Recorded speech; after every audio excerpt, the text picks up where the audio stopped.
Le plan de chasse et le tir à balles obligatoire ont permis une remontée spectaculaire des effectifs de sangliers.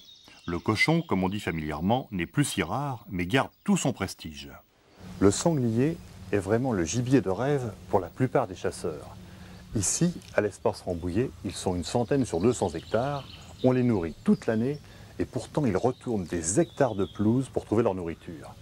Imaginez ce que ça peut donner dans la nature, en particulier au niveau des cultures.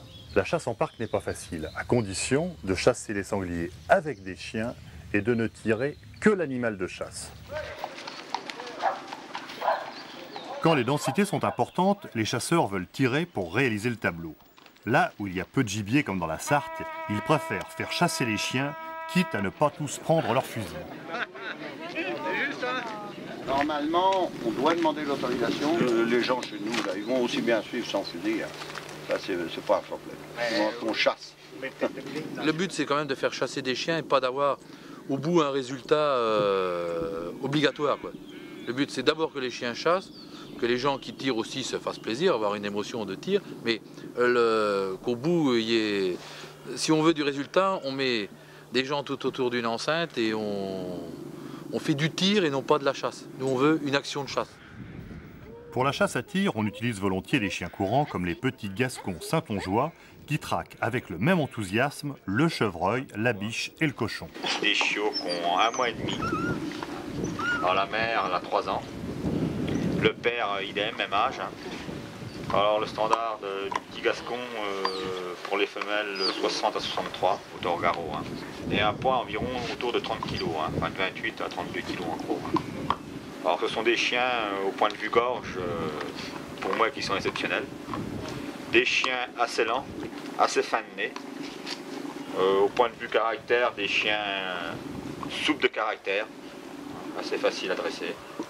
C'est des chiens qui craignent ni le froid ni l'humidité. Même des chiens qui vont... Bon, je dis pas qu'ils vont à l'eau pour rapporter, mais un gibier qui se met à l'eau, les chiens y vont. Hein. Tout ça, c'est des chiots que je vais vendre autour de 1000, 1300 francs. Hein. Mais bon, il y en a qui vendent ça 2 et 3000 francs. Hein. Bon, consigne de sécurité pour les tirs. Faites bien attention toujours de ne pas tirer sur la voie publique, d'être bien ventre au bois. Alors, on vous annonce. Alors, à l'époque, à mon avis, il faut tirer que les 30 kg ou les au-dessus de 80 kg. Mais les 50-60 kg, faites gaffe au lait. Hein. Bon, on a quand même en moyenne une population qui n'est pas élevée. Alors je pense que c'est pas notre rôle de tuer une lait. Hein. Au mieux qu'on arrête nos chiens et puis repartir même sur un renard s'il faut. Hein. Protéger absolument notre cheptel. On a malheureusement l'autre jour fait tuer une lait avec les voisins. Bon, et il y a 4 petits, apparemment ils sont bien vivants. Michael s'est fait charger jeudi par un. Il a 5 kilos, il ose charger un chasseur. C'est joli. Hein. Ce qui exprime la beauté du sanglier. Hein. Vous avez tous des armes. Les armes, c'est fait pour tuer. Donc, essayez de ce côté-là prévoyant. Dès que vous arrivez à votre poste, vous ne chargez qu'à votre poste, vous sortez de votre poste, vous déchargez. Dès que vous tombez en groupe, jamais d'armes chargées en groupe. Car une fausse manœuvre, hélas, plus il y a de monde, plus c'est dangereux.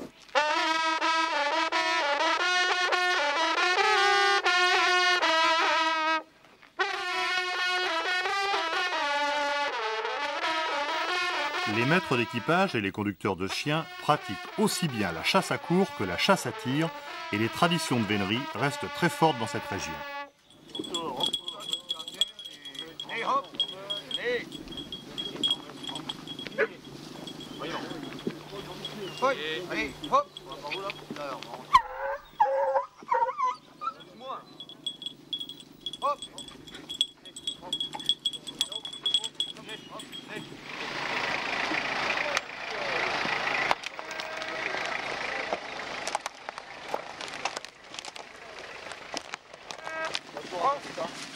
Le cavalier est plus un ange gardien qu'un guide.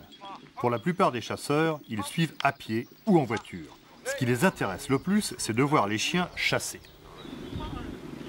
Les chiens s'en vont en direction de Mailly. Les tireurs sont allés se mettre en place à l'affût sur le trajet que devra emprunter l'animal de chasse. Chacun a sa tâche et il faut attendre de voir ce que fait le gibier pour tenir sa place dans le dispositif et intervenir efficacement. Seul le sanglier refuse de collaborer. Il se dérobe et finit par sortir du territoire de chasse pourtant très vaste, puisqu'il couvre le quart de la forêt doméniale de Bercé. Ça crie devant. Ben là, ils n'arrivent pas à emmener le cochon qui s'en va dans le bout là-bas en débouché. Donc comme il va en débouché, on arrête et on essaie de rattaquer plus loin un autre animal. Effectivement, il s'agit maintenant de trouver un autre sanglier, et ça, c'est le travail des limiers. C'est fait, on peut lâcher le reste de la meute.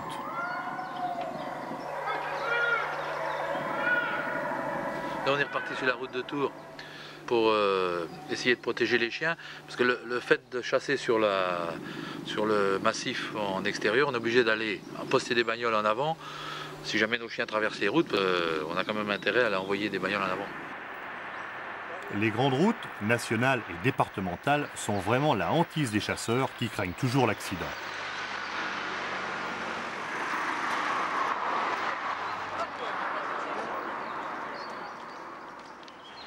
Le cavalier fait la navette entre la meute et les routes.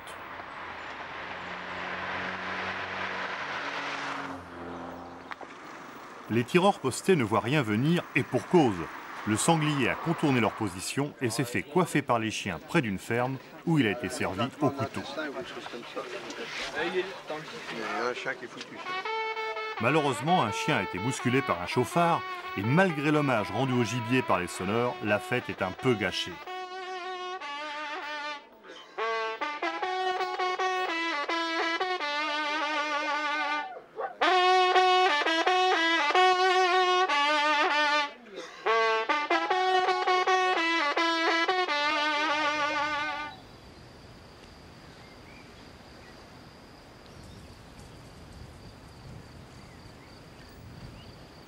Prudent, méfiant, rusé, le sanglier reste le gibier favori des chasseurs de gros.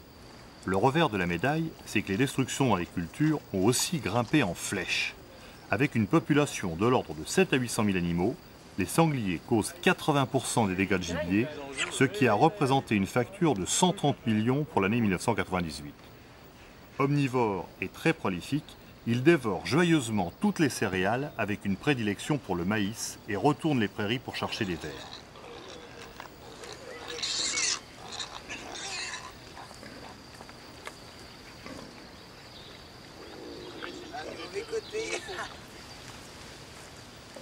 Pour les agriculteurs, l'estimation des dégâts est une opération assez complexe. Il faut d'abord déclarer les pertes de récolte. Ensuite, un estimateur, en général un agriculteur à la retraite, vient faire le constat. Et il faut encore attendre le remboursement de la facture pendant plus d'1 an.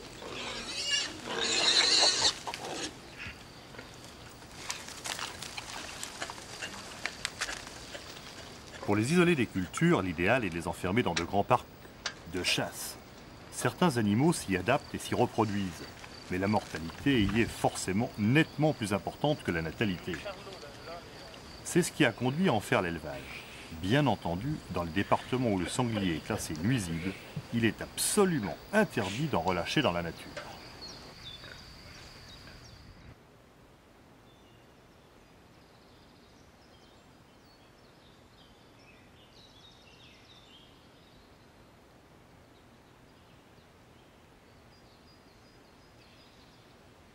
Sur une centaine d'hectares, le parc de chasse du Baudet offre tout ce qu'il faut aux animaux pour prospérer, trouver de la nourriture naturelle et se cacher. C'est également la définition d'un site privilégié pour la chasse du sanglier aux chiens courants.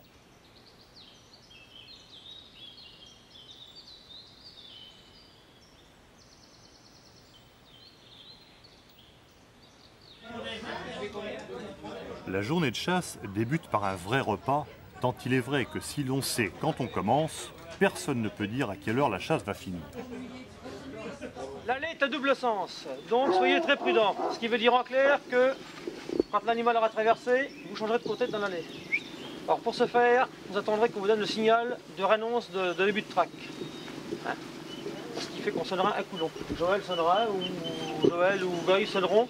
Quand le dernier des suiveurs seront passés, ils réannonceront un coulon pour qu'on puisse rattaquer la traque. D'accord, hein? Même si l'animal repasse avec les chiens, vous ne le tirez pas. Tant qu'on n'a pas lancé, vous ne le tirez pas. On ne tire pas dans l'enceinte, même à 5 mètres. On tire au saut de l'allée. Autre chose, on ne vise pas un animal dans l'enceinte. On ne balaye pas la ligne de tir pour tirer après sur l'allée. Pourquoi? Non, mais pour ceux qui ne connaissent pas trop, on ne vise pas un animal dans l'enceinte pour le tirer par là. C'est trop dangereux. Vous visez là. Si vous avez un point rouge, vous allez mal juger votre arbre ou la ligne de tir, vous allez tirer sur les gars. Ça, interdit. Quand l'animal est tiré, que c'est parti, vous en faites trop de coups. Qu'il soit blessé ou mort, enfin qu'il soit blessé, c'est pas grave. Vous annoncez la mort, vous taillotez tout de suite. Tout de suite, d'accord? Et vous tirez l'animal de chasse. Voilà, l'animal de chasse. Vous avez tous des balles de chasse. Et si vous sortez une bande de cochons et puis que ça mène pas de trop, ne tirez pas. Il faut quand même être assez sportif quand même. Hein? Bon, autre chose, celui qui va avoir eu la chance de tuer un animal, il pose son fusil. On est assez nombreux pour tirer aujourd'hui, et que chacun ait un petit peu de chance quand même de tirer et de s'amuser. Voilà. Le non-respect d'une des consignes de sécurité fera que le fusil et le propriétaire iront au rendez-vous. D'accord?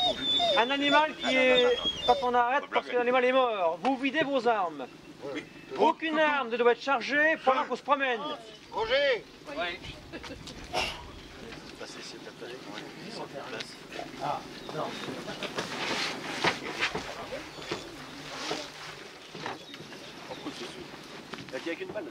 On donne le temps aux tireurs d'aller se poster sur l'allée centrale avant de faire le bois avec les chiens pour trouver un animal de chasse.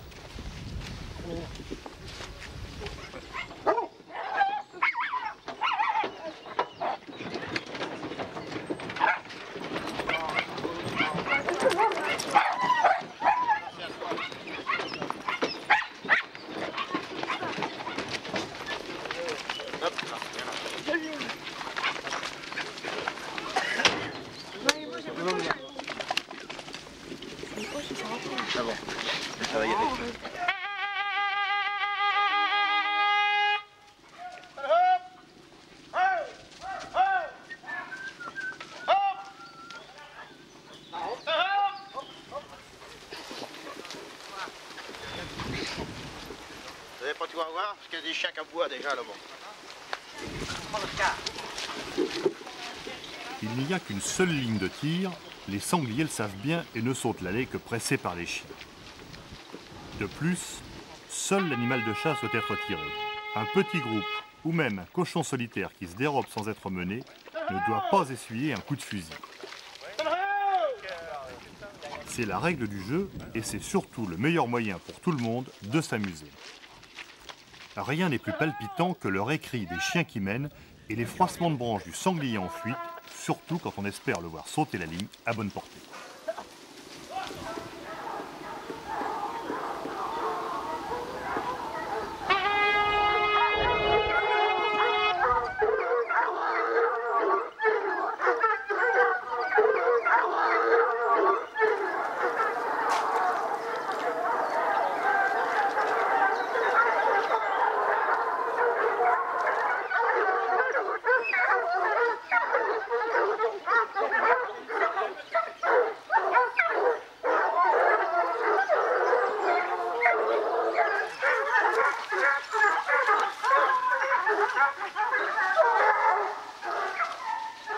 La tension monte chez les tireurs, même si les plus avertis savent, rien qu'au cri de la meute, que le cochon a pas mal d'avance. Il semblerait même que les chiens soient en défaut. Ce qui se passe, c'est que les chiens ont perdu la voie à ce niveau-là. Le sol est gelé par endroits, dégelé à d'autres. Ce qui se passe, c'est que là, l'animal a profité du défaut des chiens pour prendre de l'avance. Là, maintenant, il est rendu au bout de l'enceinte, il remonte. Et bon, les chiens ont un petit peu de retard, quoi. Bon, mais là, il y en a pour une heure à, comment dire, un petit peu être en défaut, quoi. C'est le dégel, donc les chiens ont du mal à suivre, quoi. Et on dit que la chasse en parc est facile. C'est pas plus facile qu'à l'extérieur, au contraire. L'animal, c'est un sportif de haut niveau parce que tout compte fait, il a l'habitude d'être chassé. Et vous voyez, ça fait quasiment 1h30 qu'on est dessus. Il n'a pas été tiré encore. Et c'est pas dans un quart d'heure qu'il va être tiré, on ne sait pas. Hein.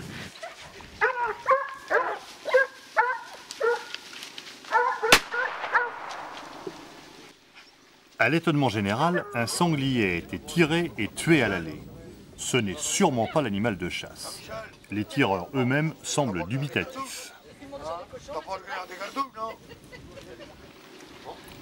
Les cochons proviennent d'un élevage et sont moins méfiants pendant leurs premiers jours dans le parc.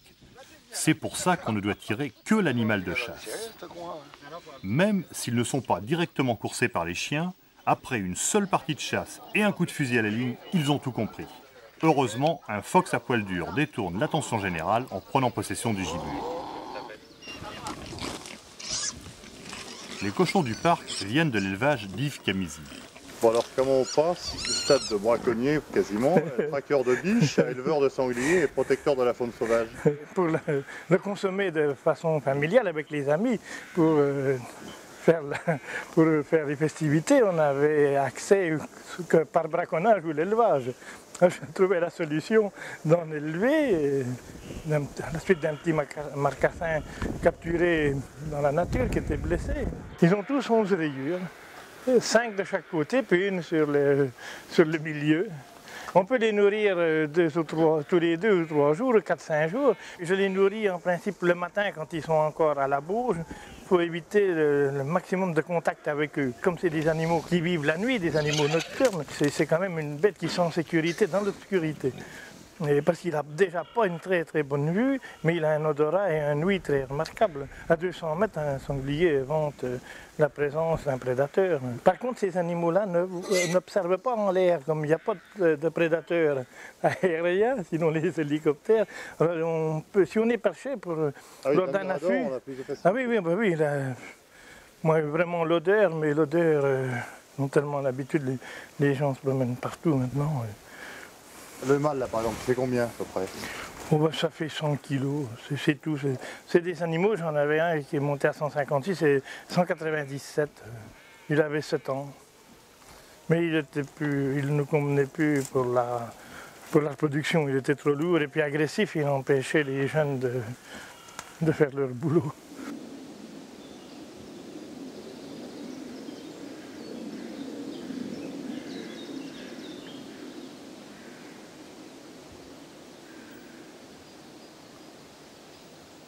Que ce soit dans la nature ou en parc, le problème est le même. Le sanglier possède et doit garder 36 chromosomes. Le porc domestique en a 37 et peut s'hybrider avec le sanglier. Les animaux ressemblant à des sangliers et possédant 37 chromosomes sont pollués. On a un critère très sévère, le cariotypage, c'est des 36 chromosomes. Et il m'est arrivé plusieurs fois des amis pour me faire plaisir, notamment des gardes de chasse, m'offraient des marcassins mâles, pensaient en faire d'excellents producteurs et puis ils étaient pollués. Nous, notre département, il est classé nuisible et là, on a une réglementation très pointue par la DDA qui commande, la DSV qui nous supervise au niveau sanitaire et la Fédération des chasseurs qui applique le règlement. Alors, on a des clôtures en chuis de 50 cm. Alors les animaux impérativement cariotypés, qu'ils soient identifiés de manière indélébile. Les marcassins perdent leur livret rayé pour devenir des bêtes rousses à l'âge de 4 ou 5 mois et pèsent alors moins de 30 kg. Alors ces petites bêtes rousses-là ne sont pas encore baguées parce qu'on va procéder à quelques prises de sang au niveau de dépistage de la maladie de Geski et de la peste. Et on n'avait pas le temps tout de suite avec la chasse. Mais dans la quinzaine, ce sont des animaux qui seront bagués comme tout le monde. Mais comment on les transporte? Parce que on les emmène pas en laisse quand même. Hein. Non, ben, on a des cages où on les emmène aussi facilement en vrac dans une camionnette, enfin comme des veaux ou des moutons. Ah bon? Mais ils sont moins stressés en groupe comme ça que dans une cage.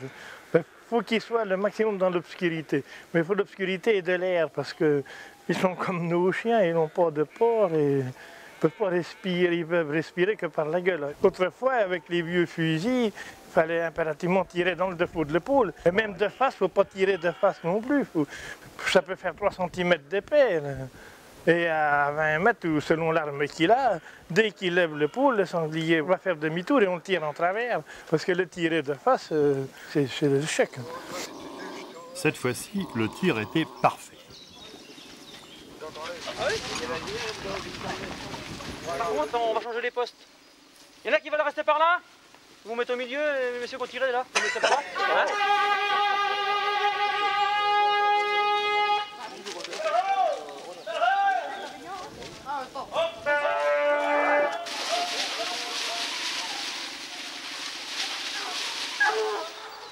c'est reparti.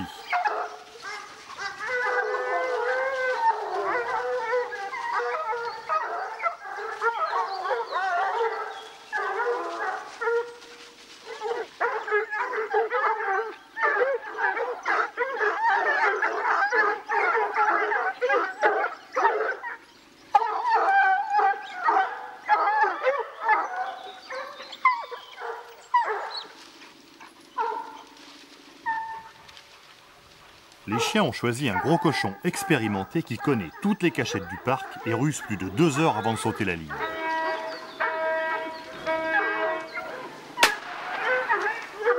Le cochon a réussi à faire plus de 50 mètres avec une balle mortelle. D'abord, vous suivez au centre de l'allée, là, non? On marche rien, il marche à une marche avant après. Allez, gamin. Allez, hop, hop. Allez, hop. Ah, C'est un bon petit molle. Petit gobi. Allez, j'ai mon bras qu'est-ce qu'on fait? Attends, j'ai pas mis net, mais... Vous pouvez bouger pas, les gars.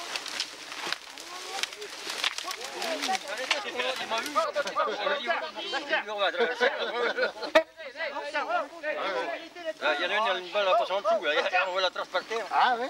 C'est pareil, il y a du sang là. Hein. Des merdes de vous le rendre pas comme ça. Cul nu, cul nu.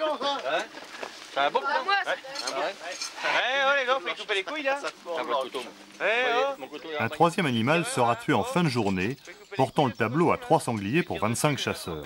Bien entendu, toute la venaison est distribuée après tirage au sort.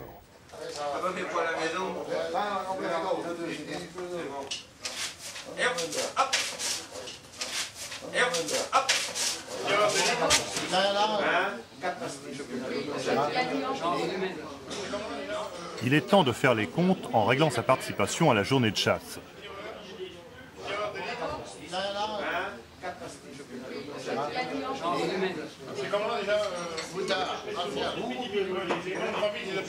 C'est aussi le moment de se remémorer les exploits ou les erreurs de ceux qui ont eu la chance de pouvoir tirer.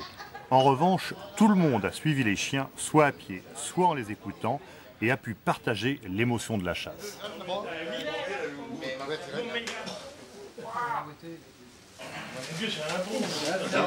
Pour distribuer la venaison, il faut d'abord écorcher et découper les cochons. Pascal, le président, est sur tous les fronts.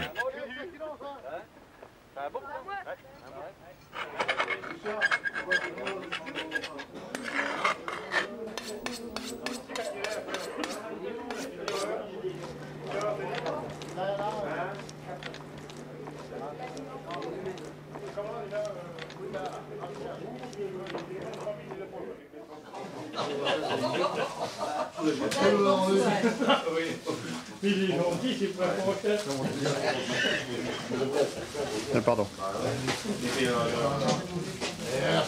Jean-Jean, il est pas bon.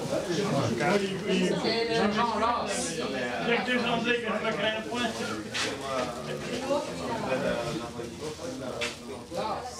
Pour la chasse au sanglier, en plus des grands chiens genre tricolore ou anglo-français, on utilise des fox. Ces chiens-là, petits et dynamiques, ont la qualité, surtout, de pouvoir sortir les sangliers des buissons, et c'est souvent là qu'ils se réfugient. Alors là, en examinant les dents, nous voyons qu'il a un léger prognatisme supérieur, mais ce n'est pas très embêtant. Les dents sont très belles, il n'y a pas de plaque dentaire. Elles sont toutes neuves, c'est un jeune chien. Il est bien tatoué, il est tatoué l'oreille gauche, mais son tatouage se voit très bien. Un tatouage qui maintenant est dorénavant obligatoire sur tous les chiens en France, ça il faut ne pas l'oublier. Je vais prendre le pouls dans la fémorale, qui est bien synchrone de battement cardiaque. Donc pour l'instant tout va très bien. Apparemment aucune boiterie n'a été signalée. Les deux postérieurs sont exactement de la même longueur, il n'y a pas de présence de luxation. Donc il est bon pour la chasse comme pour la maison. Alors je pense qu'il aimera bien le canapé, et puis il faudra peut-être qu'il creuse un petit peu, surtout peut-être il ira au lapin. Le fox est un charmant compagnon, gai, vif, aussi agréable à la maison qu'à la chasse. Éclectique, il est capable de tout chasser, depuis le lapin jusqu'au sanglier.